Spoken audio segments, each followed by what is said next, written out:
Guillaume Soro, je n'ai plus faim. Je n'ai plus soif de pouvoir. Je n'ai plus soif de rébellion. J'ai été contacté par les rebelles du Niger.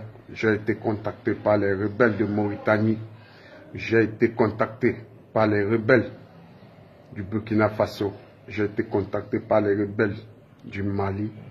Enfin, quand on a tout gâté, je les ai dit non. Nous pouvons aussi utiliser la voie du dialogue. Enfin, que les gens comprennent que le temps est passé et nous avons compris de nos erreurs.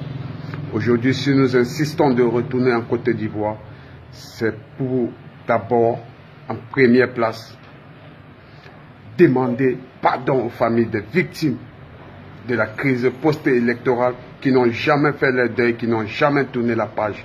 Aujourd'hui, nous décidons de les approcher, de les indemniser si cela est nécessaire, afin qu'on fait un deuil national et une communion nationale, afin de tourner la page tous ensemble.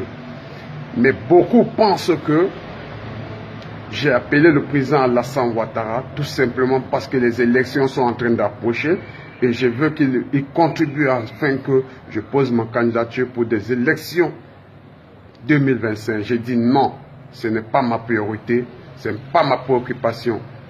Demander pardon à la nation ivoirienne est une préoccupation pour moi et c'est très nécessaire.